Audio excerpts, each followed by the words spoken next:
What's going on, everybody? Welcome back to UAP Tuesday. It is the day before the big hearing. What will happen? Who knows? But we're going to discuss some of the things that are being talked about before the biggest hearing possibly ever, depending on what's said. Well, it looks like there's a couple more details. Nancy Mace tweeted something out that there might be something that we can discuss and think maybe they're going down this route. We'll get into all of it. So let's discuss on today's show. It is UAP Tuesday, down to earth. Here it is.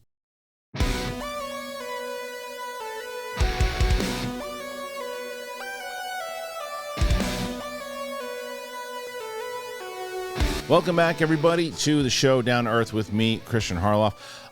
So let me show you this tweet. And this is from Nancy Mace, who will be running the hearing tomorrow. And this was the tweet from Nancy. So Nancy Mace writes, "We will be discussing these whistleblower reports tomorrow with Michael Shllenberger." So what she included there was that Michael Shllenberger article with the whistleblower that came forward to him talking about the confirmation of Immaculate Constellation, the reverse engineering program. So all of that was stuff that we've been discussing here on this channel, and other people have been speculating that, they're going to bring forward this whistleblower and they're going to talk about this program and they're really going to get to the bottom of this thing. So that seems to be the case, sort of. Again, you're going to tell me in the comments section. But what I gathered from this is that Michael Shllenberger is going to testify.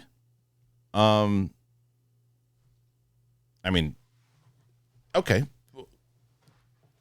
Let's say that Michael Shllenberger has a lot of information and a lot of things that the person that told him and things that he didn't even put in that report that he starts to say.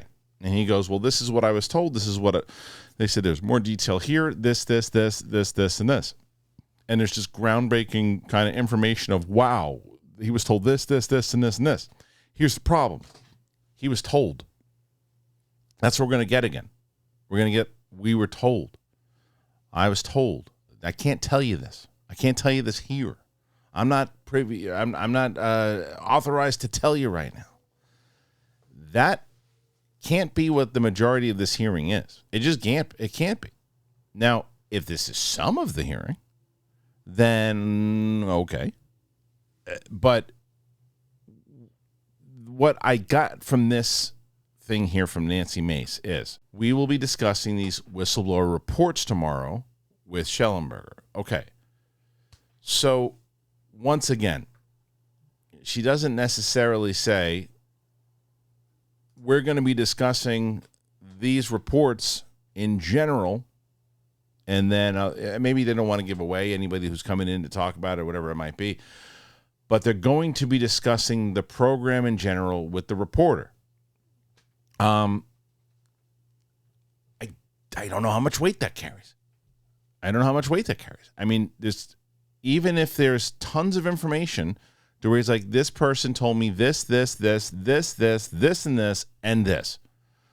Where's that person? Can't talk. Why not? Not able to. Not protected. Then why have the hearing? Lue Eizondo, Timothy Gallaudet. To me, Gallaudet is the most credible. That's not fair. That's not fair. Not credible. The most important. I think the most prestige and the most respected out of the three. And not that both Shllenberger is a very good reporter, and Lue Eizondo is very respected by a lot of people and also has a lot of naysayers. But decorated, I think, is probably the best word to describe out of the three of them. So what is he going to say, Tim Gallaudet, that he hasn't said already on interviews? He's just going to say it under oath, which the question is, will the mainstream media pick it up? Will we get the fact that a former Rear Admiral is talking about this stuff? And these are our three witnesses. Tim Gallaudet, because originally there was a rumor that it was going to be Christopher Mellon, but then it came out and said that wasn't the case. So if there's only three witnesses, our three witnesses are Lue Eizondo, Timothy Gallaudet, and Michael Shllenberger. I don't know if it moves the needle. Not sure. But I don't know. I don't know.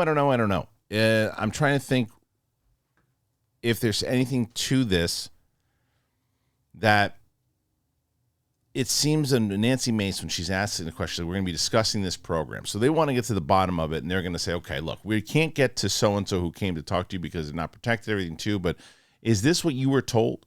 And you're under oath here. This is what I was told. So even if the person who's talking to him is lying, Michael Shllenberger can't get in trouble for it because he's like, no, this is what the guy told me. Told me this, and this. There's ships here. There's this. We had this. He went into a full detail report, and he said this, and he was very clear about this, and this. But was it you? No. I heard it from a guy who says it's legit. That's a problem. And that's not, it might not be what this is. There's going to be a lot more to this. I'm just saying if it's that. That's what's concerning. But let's continue down this rabbit hole. All right, so Nancy Mace tweeted this other video out, and on top of it, she said accountability is coming. So she's getting very active with the hearing, and here's the video. Do you believe that officials at the highest levels of our national security apparatus have unlawfully withheld information from Congress and subverted our oversight authority? There are certain elected leaders that had more information that I'm not sure what they've shared with certain Gang of Eight members or et cetera, but certainly I would not be surprised. Okay. So, look, she's going all in on it. She's saying, I'm going to make people accountable for information that has been hidden. I like the moxie. I like the moxie. I like the idea that she's really going after this thing, and she's going to be asking the hard questions, it seems like. But I'm just so curious. I mean, I think that I'm going to have, we all are going to have more answers tomorrow when we find out who we're talking to, right? And what exactly is that they're saying. But as where she said it when Matt Laszlo asked her about this hearing in general, and she said, I want to have some real holy shit moments, and I want to make sure that it's groundbreaking, and it's the same thing that Tim Burchett said, and everybody else knows. So, and I also, to be fair, I wouldn't show all my cards the day before. I would basically let people know, hey, this is what's coming. We're going to be doing this tomorrow. This is a major hearing, and this is what we'll be covering. So make sure you tune in and check it out. But I wouldn't give it all my witnesses and everything else too. I wouldn't do it. So I understand it if it's like, well, tomorrow we're going to be discussing this program. He said with Shllenberger, so I mean that's pretty much saying, well, Shllenberger's going to be there, but they didn't say anything else about it, any other witnesses. But the fact that she tweeted that video out right afterwards and showing that Grush clip, I wonder if Grush will come back out and say more. There's been rumors of that, but no one knows. And if it is, I'm so curious to hear what you guys think about this. Like, if you think that this is really going to be it. These names that we're being hinted at, whether it's, we know that Tim Gallaudet's going to be there. Great. Can't wait to hear Tim Gallaudet's thoughts. Can't wait to hear a lot of the things that he knows, a lot of the other things. I hope it's newer stuff that he hasn't said on whether it was this show, whether it was the Soul Foundation stuff, whether the countless amount of interviews that he's done. I would like to hear some more stuff of things that he can actually be cleared for, that he's able to say. Lue Eizondo is going to be trickier also, because what's he going to say differently than things that he said on podcasts? And the fact that I guess he's just saying it under oath is something bigger. But then the question then goes, yeah, but how many times, whether it was Rogan or Jesse Michaels or anybody who asked him a question, he's like, well, I can't really go there.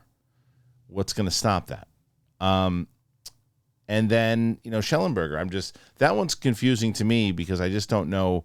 I mean, you probably just get the information about, like, this is what I heard, and this is what the guy told me, and I believe him, and we vetted him. But other than that, I don't know. So yeah, this is there's more and more information that's coming out about it, and we'll discuss it throughout the remainder of this episode. But before I do, we are not able to do this without our wonderful sponsors. And if you don't know about Rocket Money, I've talked about Rocket Money so many different times. Rocket Money is a personal finance app, and what happens is a lot of times you sign up to an app and you look at this one thing and you go, oh, this is free, it'll be great, and I'll cancel it after 30 days. You never cancel it after the 30 days, and then you're getting charged $9.99 or whatever it is monthly, and then that adds up. So many people spend so much on unwanted subscriptions, it's crazy. So Rocket Money, I swear by it. I've been using it for so long, and not only does it help me not get these unwanted subscriptions, it helps me list my bills and things I haven't paid and things I need to pay and things that money coming in, and it's just a great way to keep me organized, and I absolutely swear by it. So if you want to stop wasting money on unwanted subscriptions and get some more organization to your financial life, then try Rocket Money. That's rocketmoney.com/DTE. rocketmoney.com/DTE. Check it out. Let's talk about Via, and I love Via. Love them. So they are the premium federally legal cannabis product, and they are your perfect companion. They're farmed and crafted with care in the U.S. and trusted by over 500,000 customers. Via has a product for everyone. Unlock the power of nature with Via's organic and vegan hemp extracts, perfect for relaxation and rejuvenation. Via is the only lifestyle hemp brand. They use compounds found in hemp along with active plants extracts to create products with each specific effect in mind. They also have zero THC products. They're the industry leader of over 500,000 customers served. They're made in the USA. They have award-winning services as far as customer support. They have quality ingredients sourced from the finest hemp for your peace of mind and lab-tested and certified. Best part, affordable and accessible. So if you are 21, check out the link to Via in our description and use the code DTE to receive 15% off. What a deal. After you're purchasing, they're going to ask you where you heard about them. Support our show and tell them that we sent you. DTE this fall. Enhance your everyday with Via. This is the easiest thing I've ever talked about, ever, on this show or of any show I've ever been on. Tile. This is the best. I'm telling you right now that I lose my keys all of the time. At least I did. My wife would say, how do you do that again? We were supposed to go somewhere. I was supposed to pick up her sister from the airport, and I couldn't find her. We're like, oh, my God, she's going to have to take an Uber. It's going to cost so much money now. Oh, what are we going to do? What are we going to do? And I don't have my keys. I can't find them. Luckily, I found them in time, but it took a lot of unnecessary stress in order to get there. And I don't have to do that anymore because with Tile, it could be for your keys. I mean, it's so many different things for your remote control. I have so many of them now, and I continue to use them and give them to my family. I can track where my kids are. I got a teenager, man. I got to know where her phone is. I got to know all these different things. It's so wonderful, and I can tell you also I'm giving it to my family from my dad is older now. I'm giving it to him so I can track him, know where he's going, how he's doing, if he's healthy. I'm able to do that, to know if anything's wrong. That's what Tile helps me do. So it really does. It takes out so much stress. I am telling you, if you don't already, they've been around for a bit. This is the time to get them. Get them. It's wonderful, especially for parents, especially for people who lose crap all the time like me. Get it. So family proof your family with Life 360's Tile trackers. You got to do it. You go to tile.com. Use that code DTE. You get 15% off. That's easy. So again, tile.com. Use that code DTE. This is a no-brainer. It's easy. I lose my remote control all the time. Not anymore. Tile.com. Use that code DTE. All right. Thank you to our friends over at Rocket Money. Of course, our good friends over at Via, and don't forget about Tile. So thank you. If you want to help out the show, and for people who have been wanting to help out the show, and whether you've joined as a member, thank you for doing that. But if you haven't joined as a member and you say, hey, I want to help you out, what do we do? How do we keep this show going? Get yourself something. We're going to give you 3 wonderful sponsors. Get something. Sign up today. All right, moving on to some more stuff here. Let's check this out. All right, so Michael Shllenberger posts Christopher Mellon's written statement that was written on November 12th to the members of the House Committee on Oversight and Accountability to the public. Although I worked with the House Committee on Oversight and Accountability to arrange my testimony at the upcoming UAP hearing, it was ultimately scheduled for a date on which I am unable to attend. In lieu of my testimony, I would like to outline here the primary points I would present to the committee. Several years ago, I reviewed a remarkable intelligence report featuring clear satellite imagery of a fast-moving UAP. This imagery, echoing DNI John Ratcliffe's 2021 remarks on UAP captured by satellite, exemplifies the information Congress should already have access to. After my review, I informed Senate Armed Services and intelligence staff. However, when they requested the report from AARO, then led by Dr. Kirkpatrick, AARO replied that it held no record of any UAP satellite imagery. This incident reflects a broader systematic issue. Crucial UAP data remains inaccessible to Congress and apparently to AARO itself. Last week, after years of searching, I finally located and relayed to Congress the whereabouts of this satellite report, hopefully enabling Congress to submit a successful request. I am collaborating with Admiral Gallaudet to ensure related questions are addressed at Wednesday's hearing. While this report does not confirm the extraterrestrial hypothesis, it exemplifies a subset of UAP cases that defy easy explanation and merit rigorous investigation. With the overlap between UAP incidents and drone intrusions near military assets and considering the marked efficiency of unmanned systems in the Ukraine conflict, the urgency of this issue is clear. Under its new leadership, I am confident AARO will work transparently with Congress. Thus, I urge Congress to address a new priority, ensuring that other agencies, particularly the Air Force and CIA, cooperate fully with AARO. For instance, NORAD tracks thousands of uncorrelated tracks annually, often scrambling fighters to investigate, yet these incidents don't appear to be reported to AARO. The question is not whether UAP information is being withheld from Congress, but rather how much remains unknown and whether it will ever come to light. In sum, I urge Congress to focus on ensuring that all relevant UAP data is fully accessible to AARO. The satellite imagery examples highlights just one instance of information being withheld, hindering comprehensive oversight and investigation. Only with full cooperation across agencies can Congress and AARO work toward an accurate understanding of the phenomena and address any security implications they may hold. Respectfully, Christopher K. Mellon. Okay, so big statement there. Now, I don't know why he can't be there. Someone said vacation. I hope that's not the reason why. If it's vacation, depending on where the vacation is, I guess. But it's like, I would say, you just feel like this should be the most important thing. I don't know. It's like, honey, let's push Disney World back for a week. I got this hearing that I should really. I got a lot of information. I'm one of the guys that helped bring this thing to light. And I know we had this thing planned. I get it, but I gotta be there. But I don't know if it's vacation or not. I don't know if that's true. There's might be other things, but if it's vacation, come on, man, push your vacation. Anyway, the statement itself, what I found curious was the push for the collaboration with AARO, where I don't know if anybody's trusting AARO right now. And the idea that it's like, we have to make sure that AARO's on board with this. AARO hasn't been helpful at all, because now that AARO's got somebody new in charge, what's his face? Kirkpatrick was a stooge. He wasn't running anything. He was put in place. Those same people who put him in place are just going to put somebody else in place. Why are you collaborating with AARO all of a sudden? I don't know about that. But maybe that becomes a focal point of this, because he said he's collaborating with Tim Gallaudet to make sure certain things are addressed. I mean, that's the guy you want to do that. If Mellon is talking to anybody, I'm talking to Gallaudet and seeing what his overall statements are and the things that he wants to cover and the certain things that Mellon and him go. It's like, look, they're going to ask you certain things. If they go down this route, make sure you bring this up. Make sure you bring this up. We can cover that. We can talk about these things. I mean, the Langley stuff. I wonder if the Langley stuff is going to be brought up at all these bases and the things that they've seen underwater and the things in general that have not Langley, two different things. But you know what I'm saying.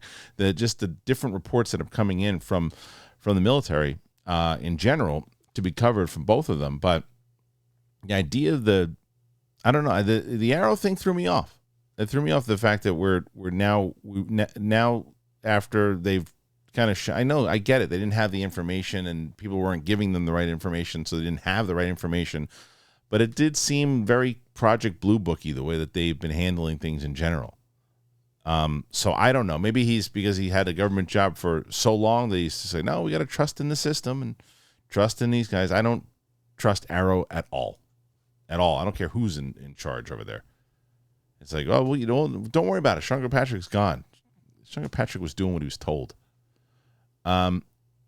Anyway, so the next thing I want to talk about is this. All right, we talked about Tim Gallaudet, and we talked about him just now, Christopher Mellon, and we've heard about that he was going to be the one that they wanted for quite a while to testify. So Mike Colangelo writes, Navy Rear Admiral to give bombshell testimony to Congress about underwater UFOs that have been tailing U.S. nuclear subs. Retired Rear Admiral, who served as the Navy's head oceanographer, will testify to Congress about the risks of UFOs that appear to traverse Earth's seas with impunity. Tim Gallaudet has attested publicly in the past to an interesting correlation where we see so many potential interactions of UAPs and nuclear ships, but has never been discussed the issue under oath. And increasingly, Rear Admiral Gallaudet has also given voice to growing concern among military officials that these strange apparent craft possess capabilities beyond our current understanding of science, technology, as well as engineering. We need to research these more, get a better understanding of them, as he put it this week, both for national security implications as well as just the science. But despite Rear Admiral Gallaudet's openness on the once fringe topic of UFOs, the substance of what he plans to reveal on Wednesday before the House Oversight Committee's latest public UAP hearing remains a mystery. The naval oceanographer did, however, reveal 2 startling UFO encounters on Monday, as reported to him by Navy personnel ahead of his testimony. One submariner told Gallaudet of an encounter a U.S. sub had with a bizarre underwater object in the 80s, which stopped on a dime while speeding deep under the Atlantic Ocean. It had all the signatures of a Russian torpedo, Gallaudet said, because it approached at a rapid rate, but then it slowed down, which torpedoes don't do. Rear Admiral Gallaudet explained that this U.S. Navy submarine, which was traveling at a deeper depth during a very significant North Atlantic storm, had conducted evasive maneuvers to escape what its crew thought at first was a Russian torpedo. Because of its rapid rate of approach, they went to crush depth. That was their SOP, standard operating procedure, the retired Rear Admiral told News Nation. Sometimes known as collapse depth, the term crush depth is used to indicate a level of deep ocean where the density and pressure of water is a threat to the structural integrity of a particular submarine's design. But the dense water at crush depth can also help a sub evade torpedoes following it by helping to confuse the weapons on board sonar used for acoustic homing. The sound waves emitted as sonar pings, in other words, can be slowed, dissipated, or otherwise disrupted when passing through dense water at these depths. It was an old sub, too, Rear Admiral Gallaudet said of the risky defensive gambit, which could have imploded the undersea vessel, killing its crew.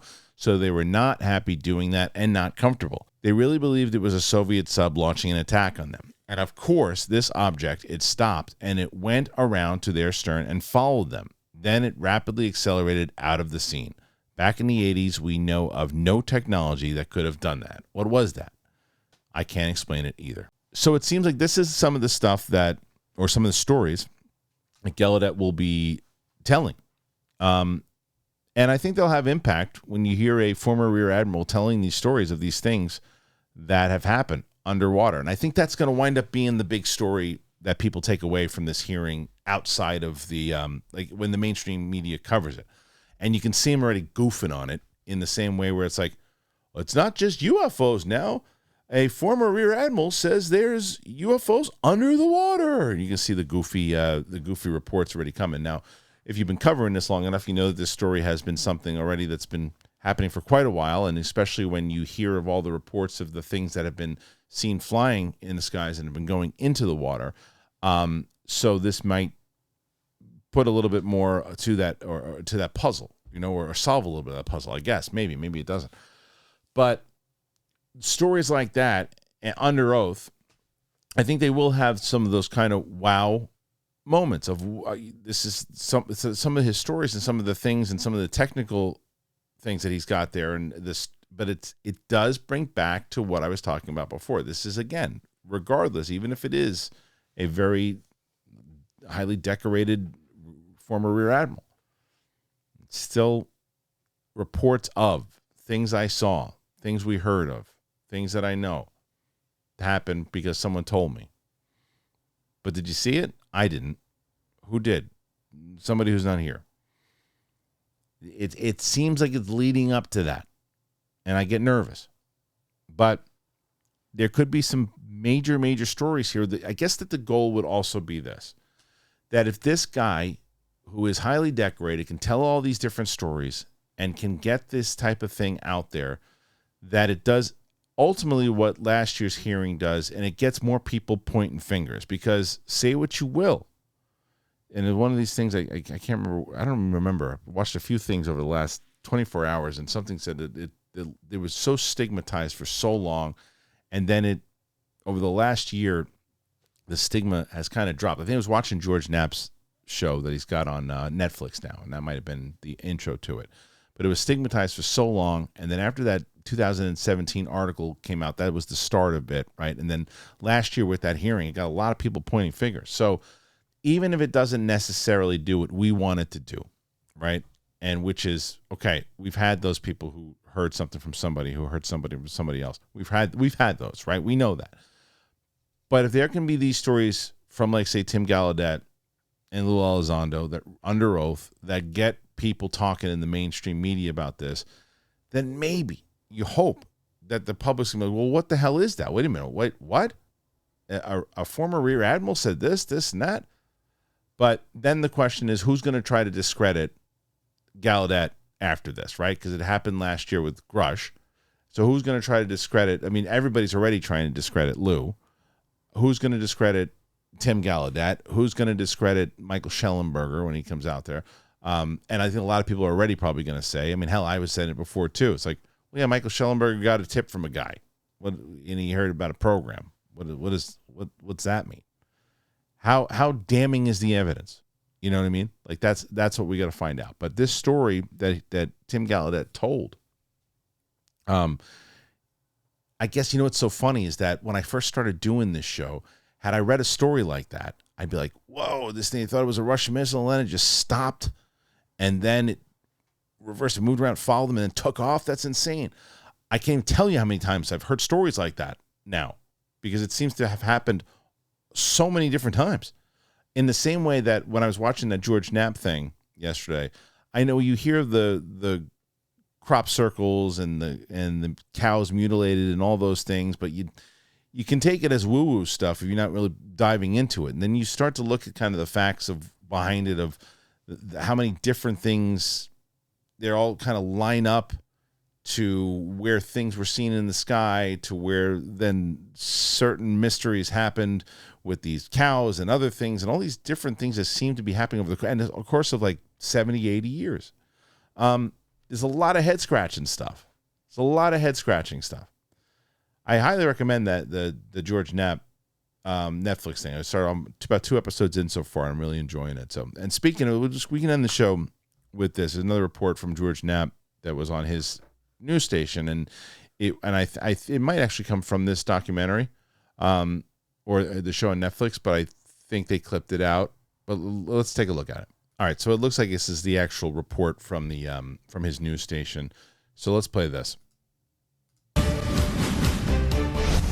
Well, this week marks the 20th anniversary of what might be the most consequential UFO encounter of all time, what's known as the Tic Tac incident. And that case, Denise, helped reignite public interest in the UFO mystery and directly led to ongoing inquiries by members of Congress. What few know is that the investigation into the Tic Tac began right here in Las Vegas. Chief investigative reporter George Knapp has the story. You know, when this weird encounter happened 20 years ago Thursday, the U.S. Navy didn't bother to investigate, and the public didn't hear about it until years later. In the years since, Pentagon officials have done their best to downplay the Tic Tac, but there was a significant investigation, and it began here in our backyard.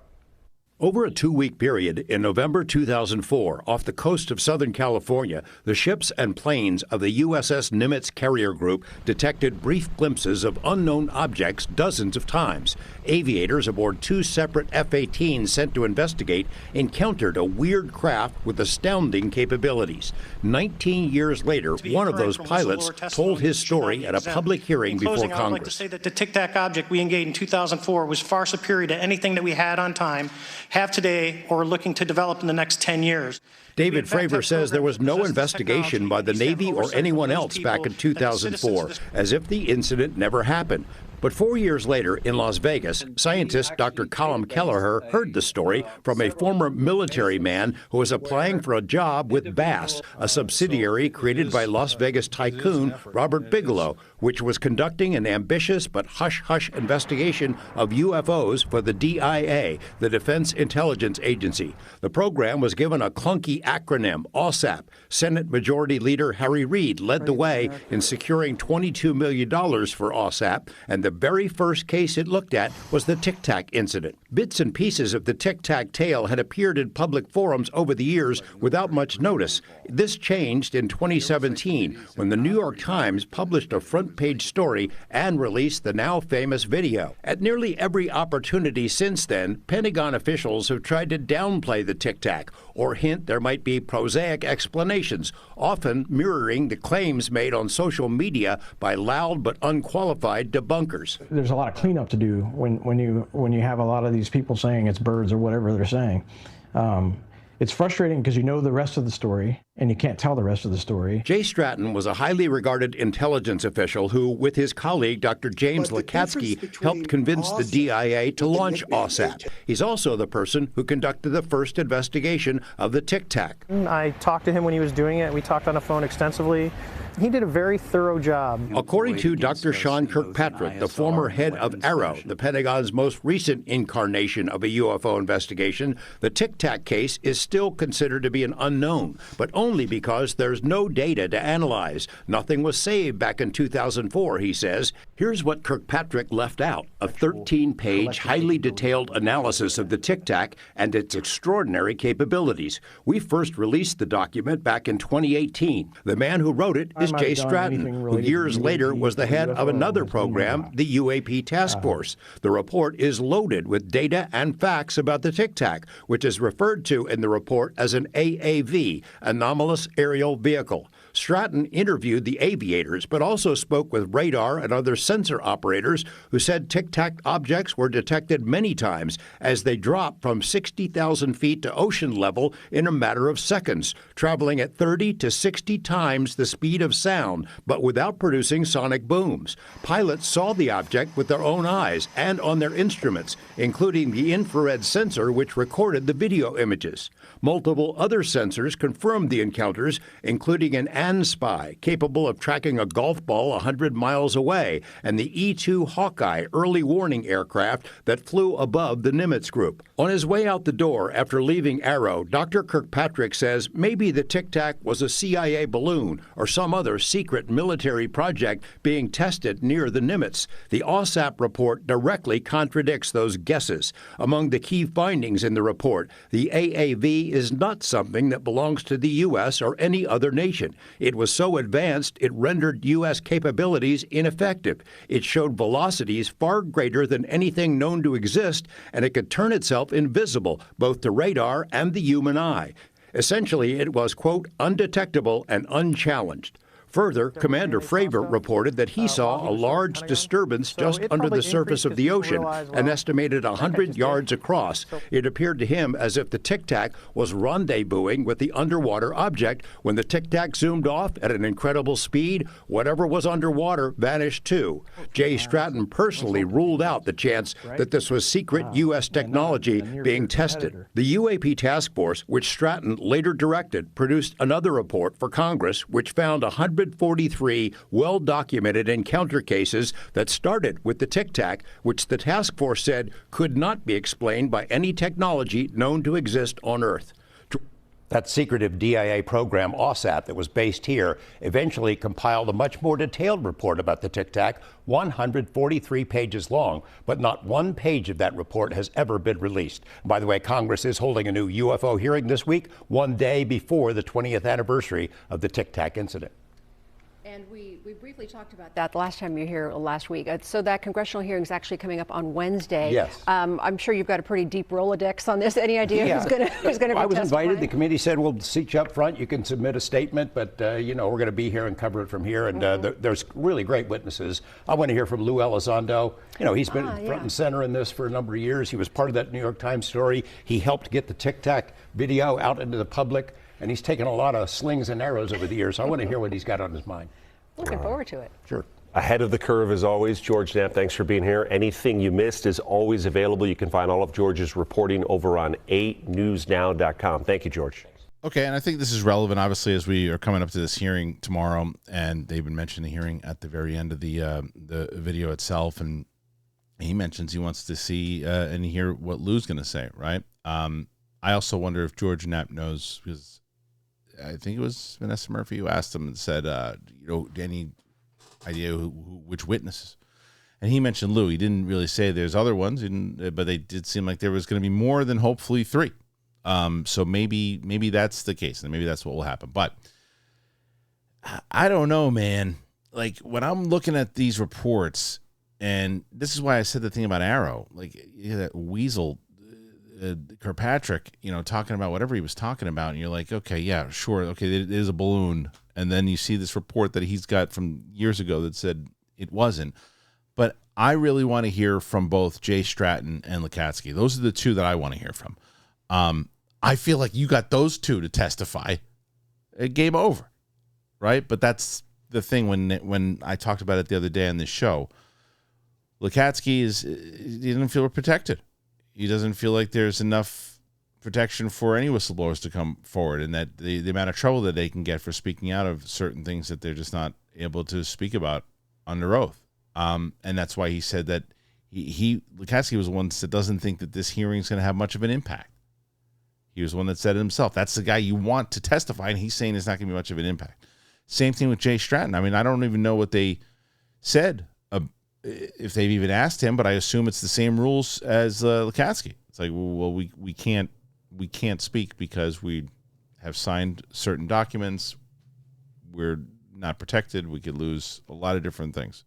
So I assume that's why we're not going to hear from either one of them. But you listen to everything that Jay Stratton can say, and I'm very interested to read his book when his book comes out, and to hear, hopefully he's out doing more interviews when it's time. But it's always interesting to me that people who are able to give these interviews and do all these things and talk about it in books can't speak about this stuff in Congress, because all the stuff that Lukatsky has talked about on podcasts, what's the difference of saying stuff on under oath? I mean, I guess it's a big difference, but if he's still saying it on podcast, then why is he not getting in trouble there, I guess is the question. You guys can answer that for me. But we got a lot going on tomorrow, man. Like I said, I'm going to be, many of you might have found this channel from my my main channel, which I cover movies and pop culture, but I was running UAP Tuesday on that channel for, I would say, at least six to 7 months. I was running that show over there, and then I moved it and created this channel. I'm actually going to be streaming the live reaction to the hearing from both this channel and that channel together. I'm kind of like a multi thing. So I hope you join me tomorrow. We'll watch this thing together. Set your clocks. 11:30 a.m. EST tomorrow. We'll be watching it. We'll see what happens. We'll see if there's any actual information that comes out of this thing. Who knows? But thanks for joining me here today on Down to Earth with Kristian Harloff. It is UAP Tuesday. We'll see you back here tomorrow. If you want to help out the show and you want to support this show, get yourself something great. I gave you 3 sponsors today. Get one of them. Get all of them. You'll love them. All right. We'll see you tomorrow, guys. Big day? Maybe. We shall see.